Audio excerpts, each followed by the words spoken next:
भारतीय संस्कृतिर पर्वपर्वाणी उत्सवर उद्देश्य हेउछि जे प्राणी मात्र सुस्थ रहु, जीवन में लुकायित थिबा मधुर आनंद आत्मिक उल्लास जाग्रत हेउ, पारिवारिक तथा सामाजिक सौहार्द्य एवं व्यवस्था बजाय रहु तथा वृद्धि प्राप्त हेउ।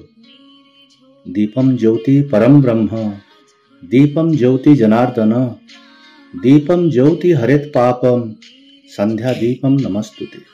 हिंदू, बौद्ध और जैन धर्म रे दीपर एक स्वतंत्र स्थान रही। धर्मशास्त्र, पुराण और लोककथा अनुसार प्रभु श्रीरामचंद्र रावण वध करने पर यही दिन अयोध्या प्रत्यावर्तन करथिले। श्रीरामचंद्र माता सीता एवं अनुज लक्ष्मण को स्वागत करने दीपर अयोध्या नगरी को सजा जाइथिला। दीप प्रज्वलन रे शुभ फल प्राप्ति हुए। दीप कल्याणकारी, शत्रु विनाशक, पुणी दीप समृद्धिर आवाहक।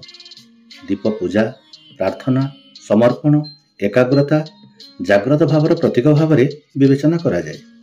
सामाजिक दृष्टि देखिले व्यवसायी दीपावली दिन आय व्ययर हिसाब और हिसाब खातर पूजन करिथांती।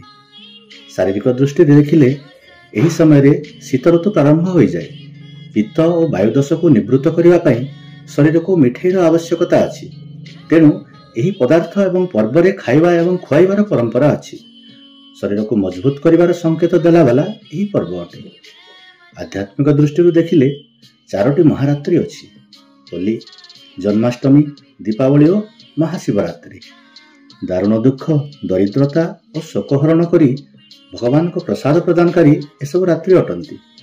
यही रात्रि मानकरे जागरण एवं मंत्रजप आदि अनंत गुण फल मिले। समृद्धि, कल्याण, दिव्यत्व, आध्यात्मिकतार प्रतीक प्रदीप।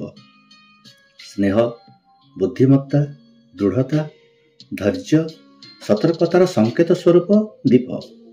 अंधकार दूर करे दीपर ज्योति। दीपर ज्योति व्याप्त असत्यर सत्य जाए, अज्ञानरु ज्ञान जाए।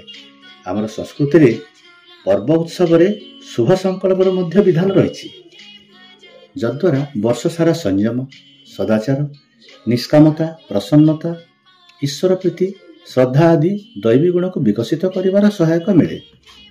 दीपावली ठारू भातृद्वितीया पर्यंत त्रिदिवसीय साधना कले बहुत लाभ मिलता है। यही दिन मानकरे हलदिया वस्त्र एवं केशरर तिलक धारण करी स्वच्छ कोठरी रे धूप दीप करी स्फटिक माला द्वारा यही मंत्र जप कले माँ लक्ष्मी विशेष कृपा करिथांती।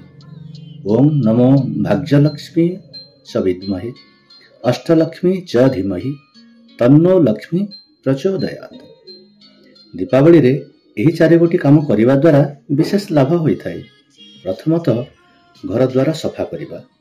आध्यात्मिक दृष्टिकोण शरीर रूपी घर भितर थिबा हृदय को हालुका विचार, नकारात्मक विचार, दुख, शोक और चिंतार विचार रूपी आवर्जना को बाहर करदेवा द्वारा आत्मिक आनंदर उत्साह प्रकटित होबारे लगे। द्वितीय रे घरे बाहर दीप जालिबा।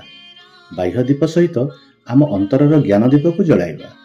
व्यर्थ खर्च कर नाही, व्यर्थ कुह नाही, व्यर्थ सुअ नाही, किंबा अधिक जागरण कर नाही। युक्ताहार विहारस्य ज्ञानर दीप जलाइबा।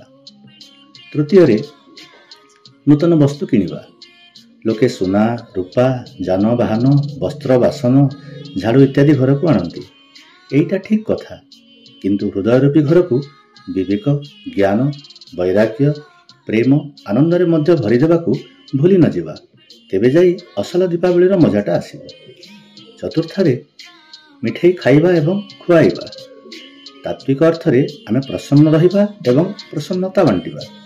सर्वोपरि एही दीप प्रज्वलन पर्व सांगरे अंतर भितर थिबा आत्मिक दीप को जलाई निजर तथा कुटुंब, समाज, देश तथा विश्वर सर्वोपरि उन्नति रे भागीदारी हबा, ताहेले सबुदिन दीपावलीर आनंद और उत्साह मिली पारिबो। सर्वे भवन्तु सुखिनः, सर्वे सन्तु निरामया, सर्वे भद्राणि पश्यन्तु, माँ कश्चित् दुख भाग भवे। ए दीपर आलोक आपण समस्त जीवन को आलोकित करू। दीपावलीर शुभेच्छा और शुभकामना। जय माँ लक्ष्मी।